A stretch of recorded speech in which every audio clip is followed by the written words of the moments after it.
What's up, everyone? This is Silver Slayer, and welcome to your daily silver stacking video. Thank you for tuning in. Before we jump into this extremely important video, make sure you're subscribed. I'm doing a 50K giveaway. I also post daily videos. You can't be blindly investing. You got to stay in the loop, and I will give you the scoop. Now, when will you quit buying silver? What does your exit strategy look like? When should you sell? How will you sell? Also, how much is enough? We're going to cover that all in this video today, folks, because when you aren't prepared, you're setting yourself up for failure. Before I even buy a coin on AppMex, I'm thinking about how I can sell that coin. I'm always 2 steps ahead. Because if you think you're just going to go with the flow and figure it out on the spot, have you ever heard of a thing called impulse buying and panic selling? That stuff is real. And if you are going to just go into a coin shop with a bag of silver and think you're just going to, figure it out on the way, that's how you get ripped off. That's when you make irrational decisions. You got to be prepared. And when we're talking about a strategy, you're strategizing. You got to be prepared. You have to know when you will sell. You have to know what that price will be. I'm going to ask you a question right now. What price will you not sell below? And also, what price will you not buy above? Do you already have those numbers? Do you have a number in your head that will be, comfortable with your stack? And what I mean by that is, how many ounces is enough for you? Is it 100 ounces? Is it 1,000 ounces? Is it 5,000 ounces? Or are you just randomly buying and just hoping to just figure it out? You have to have some type of goal. And this varies from person to person. But anyways, that's just a little bit of an introduction of what we're going to be talking about in this video. I found a very interesting article. And this guy's asking when he should sell his silver. And I think this is the hardest question. It's not how to sell, even though that is a very complex topic. It's more of how do you know when to sell? So let's jump into this. Both of these links will be in the description. I hope you like this video. Click the like button and leave a nice comment below. Help the algorithm gods push this video and promote it. So I am often asked what my price target is for selling silver, or when should people switch from buyers to sellers? While I believe the answer may be different for every person, I mainly want to emphasize not yet by a long shot. And he said something very important, switching from buyers to sellers. You have to think about that. When you're stacking silver, you're essentially turning yourself into a business, right? You're buying all this silver, and one day you're going to kind of be like your local coin shop owner, right? You might not have to rent a building and set up shop, but you're going to be a business to some extent. You're going to have lots of different silver. People will be coming, looking at, your options, the variety. You're going to have competition. You're going to have to find a platform to sell. I mean, you are doing that to some extent. Now, people understandably want a hard dollar figure for the price of silver as their target to sell. Well, the problem is the US dollar keeps being devalued and the supply inflated, and the available above ground silver reserves keep shrinking. That is the problem you face when you try to measure something with a shrinking yardstick. So instead of thinking about using dollars to measure silver's worth, let's think of the price of some other assets when compared to silver. And bada bing, bada boom, he hit the nail on the head. How can you determine the price of 1 ounce when the thing you're comparing it to is always shrinking in purchasing power, always deflating? You can't. And that's why I say silver has no price, because anytime you're trying to put a price on silver, you're talking about the dollar strength at that period in time. But in a couple months from now, that could be drastically different. So you can't peg silver to one price of $1 that's always changing. Now, I tend to agree with the research Mike Maloney, best-selling author guide to, we all know who Mike Maloney is. Now, He explains that investing correctly during each phase of the economic cycle is the road to true wealth. There will be a time when silver becomes overvalued when compared to other assets that will be undervalued at the time. He says that when the cost of a medium price single family home in the United States sells for 500 ounces of silver, it will be time to exit the silver market. In the 1980 silver peak, it cost 816 ounces of silver for one median price American home. However, there was a lot more silver above ground in 1980, and that was when silver was $50. And the bull market for metals is based on a worldwide fiat currency collapse and will make the Hunt brothers' attempt at cornering the silver market look like a game of tiddlywinks. And that was in 1980. The Hunt brothers cornered the silver market, pushed silver up to $50, owned up to 77% of the global silver supply. Then the government banned silver, shot the price back down. That's a little history of the Hunt brothers, the three Hunt brothers that cornered the market. Kind of like what Wall Street Silver is doing right now, buying up all the physical silver and on the COMEX, turning it in for physical delivery. But regardless, they're saying that little thing, they own 77% of the global supply. That's going to look like a game of tiddlywinks. The bull run in commodities in the late 1970s was mostly centered only in the U.S. The people like China and Russia were not able to buy silver or gold at that time. And actually, you couldn't own gold at the time of the Hunt brothers' charades, and that's why they went to silver. In 1980, you couldn't buy gold. That's why. And a lot of times people forget about this stuff. There's so many times that the government has confiscated gold. It's been illegal to own gold. Silver's been banned.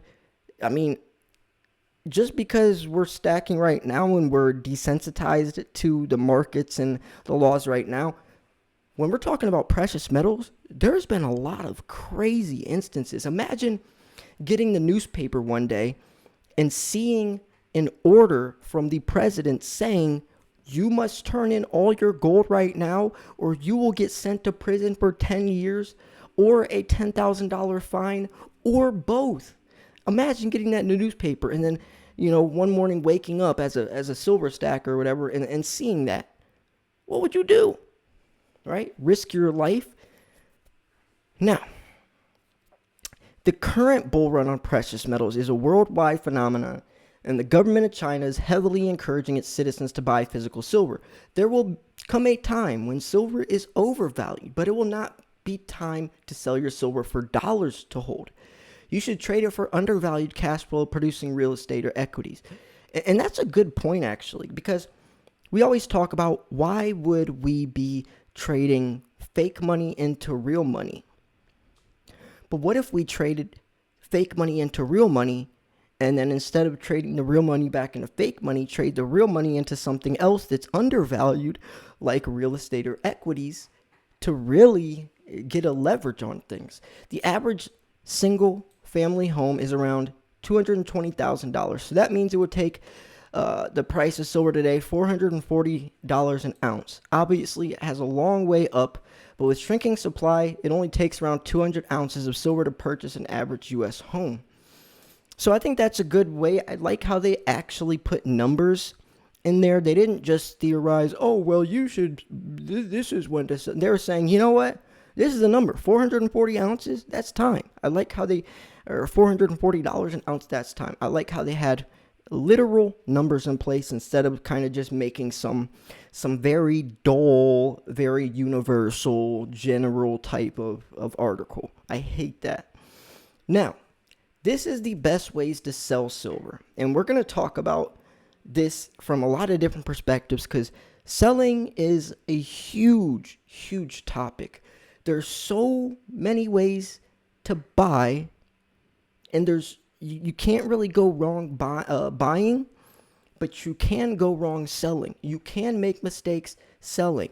You can definitely make wrong decisions selling. When you're buying silver, you're putting fake money into real money, so regardless, you're doing something right. But when it comes to selling, you can definitely make some wrong choices. So if you're selling gold or silver bullion, you obviously want the best price you can get. Perhaps you're sitting on a big gain and want to capitalize on it. Or maybe you need some cash for a big life event. Or inherited some gold and silver from a family member, or are cleaning out your jewelry drawer.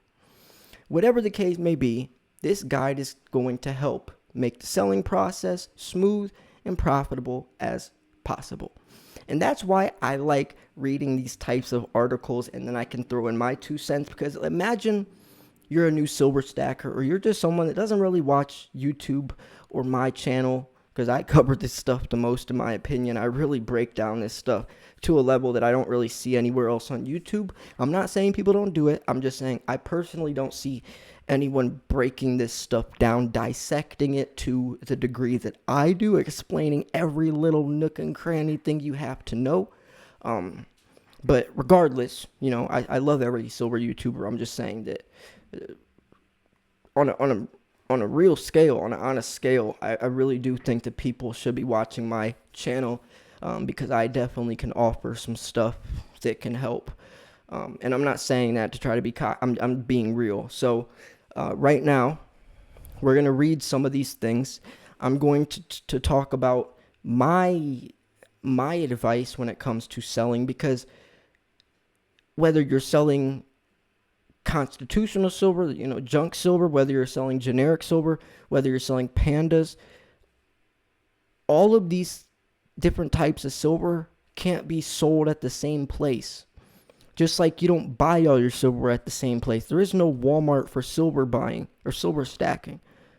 Depending on which silver coin I'm looking to buy that day, I'm going to look around. There's not one place I always buy from. APMEX might have the best prices for pandas, but JM Bullion might have the best prices for kookaburras, right? So this can get very complex. I'm going to try to break it down on a very easy, comprehensible level, because I don't want to overwhelm you all. But there is something we have to talk about at the end, which is the most important when we're talking about turning ourselves into a business.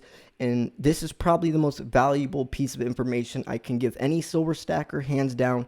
And I mean in general, overall. If someone was going to ask me what's the most valuable information you could give, just one piece of information, I'm going to explain it in this video. Now, what's a fair price when selling gold or silver? We kind of just talked about that. I mean, obviously, spot price is what we're trying to go by.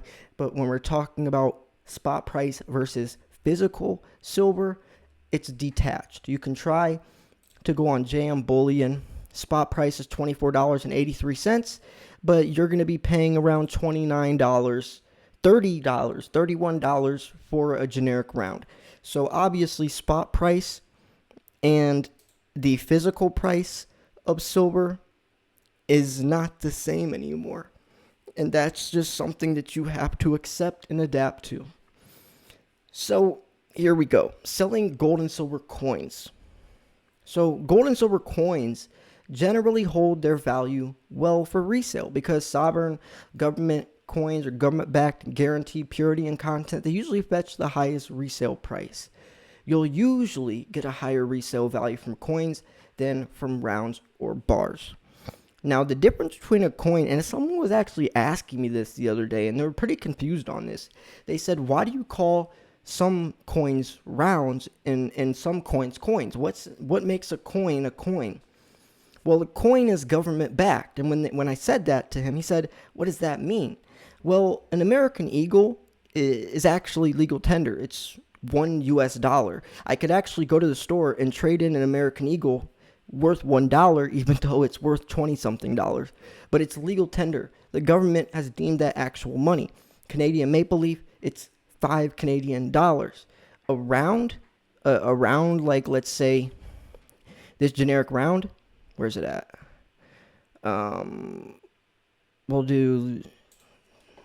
We'll go right here. This isn't, the U.S. Mint isn't, this is Sunshine Mint. It's not a mint. It's not the Royal Canadian Mint. It's not the United States Mint. It's just, and you can't call it a coin because it's not legal tender. You can't spend it in any country as money. It's just a round, right? And that's why you can't call it a coin, because coins are something like this that is actually spendable, right? This is worth 5 Canadian dollars. See, $5. That's the difference between a coin and a round. But anyways, I just want to mention that because that kind of sparked something that I remember someone was asking me. So, but yeah, you can usually get better premiums for coins rather than rounds, because rounds are the closest thing to just bullion. If you're just trying to buy silver for its metal content, just the metal, you're going to go generic rounds or bars. You don't want to go coins because there's heavier premiums. And you'll also have to sell those coins at different places.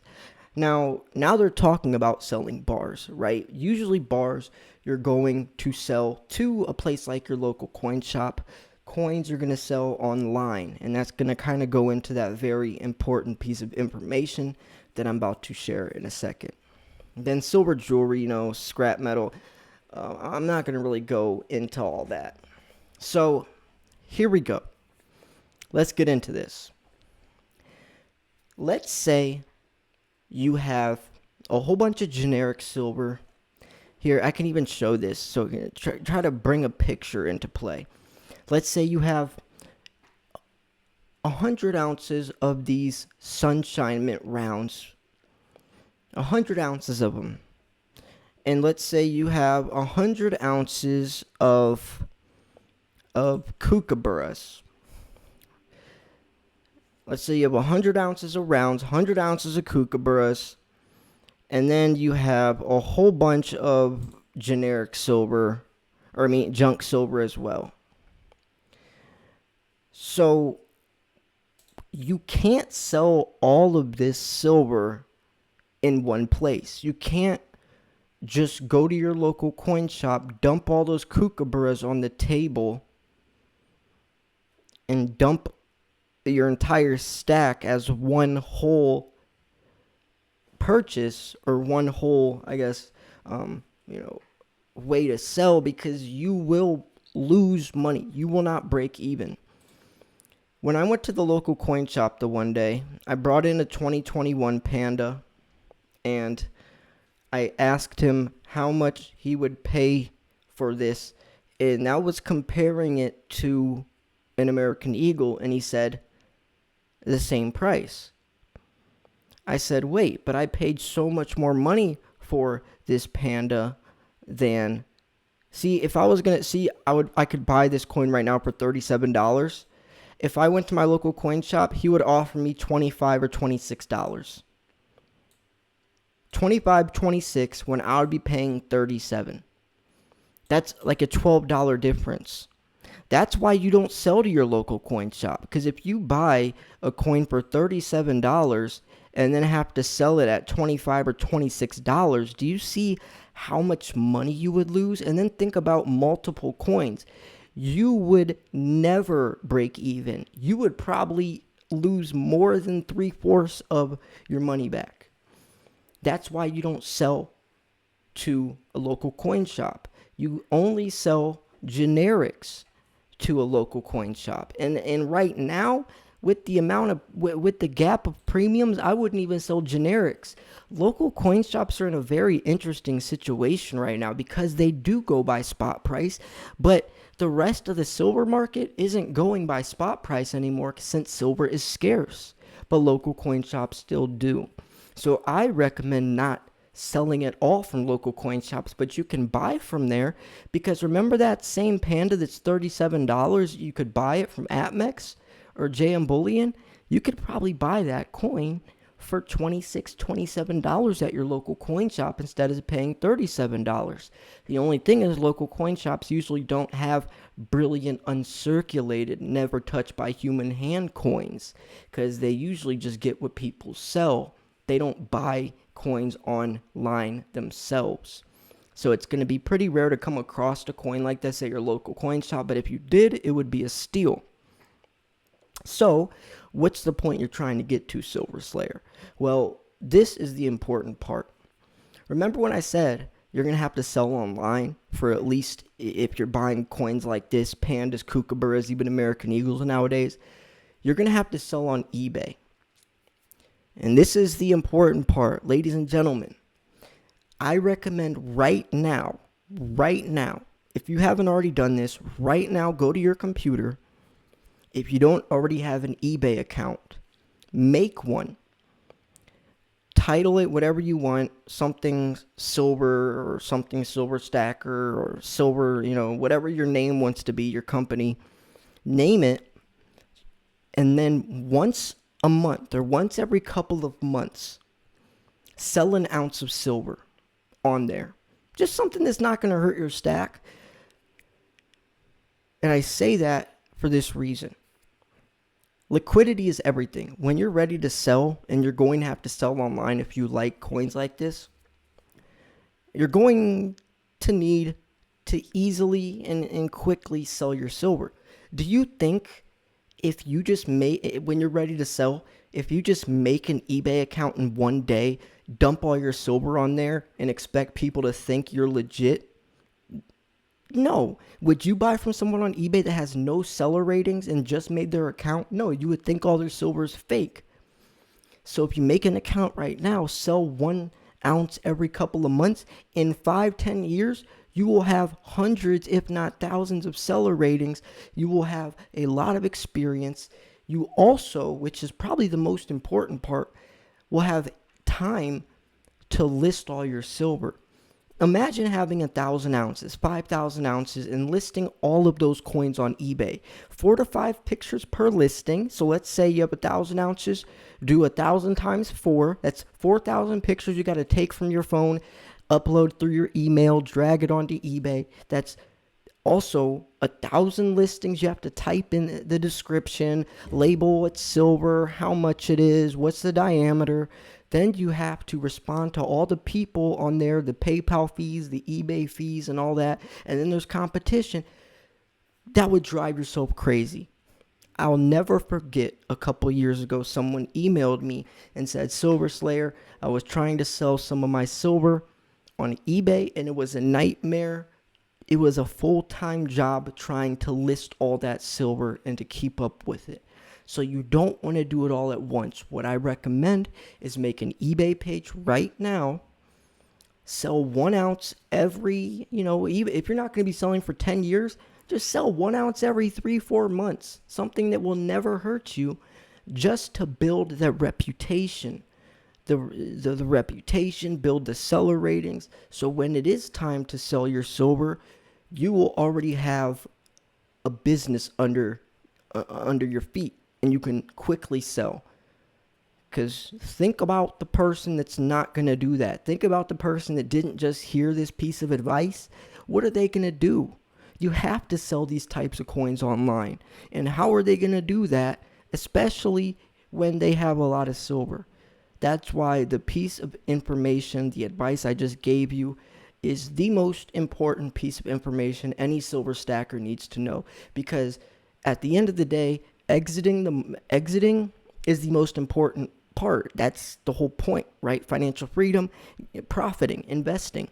And if you go through all this, spending the time buying and reading and watching YouTube videos for hours, and then you sell wrong, that means you did all this for nothing. So that's the most important part. That's when you have to be on your A game. You have to do it perfectly.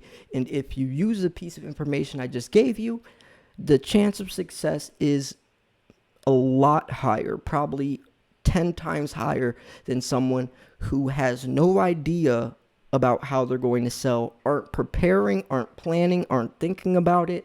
They're just going to be thrown into the moment and hope and pray that they break even. Think about it. I'm going to wrap this video up here. The 2 links to these articles will be in the description. Hopefully you found something out of this video. If you did, make sure to like the video. Comment down below. Just leave a nice comment if you want. It helps the algorithm, helps my videos get promoted. Make sure you subscribe because I post daily videos. At the end of the day, that's the most important reason to subscribe. Not because of the giveaways. Yeah, they're nice, but I'm telling you information that's going to make you a lot more silver than just winning some silver in one of my giveaways. So yeah. Also, if you stuck around this long in the video, I want to personally thank you. Pat yourself on the back. You didn't click off this video thinking you know everything. You didn't click off this video thinking you don't need to know anything. You didn't click off this video thinking you're the smartest guy in the room. You weren't closed-minded. You were open-minded. You wanted to soak in every piece of information, and especially towards the end of the video when we got into some very important advice. You are the one that got that. You are the one that's now going to be prepared instead of the guy that clicked off the video in 2 minutes that just missed that information, who isn't going to have very good chance of or isn't nowhere near as prepared as you are. Knowledge is key. So yeah, I'm going to wrap this video up here. Thanks for tuning in. This was Silver Slayer. I'll see you guys soon. Peace.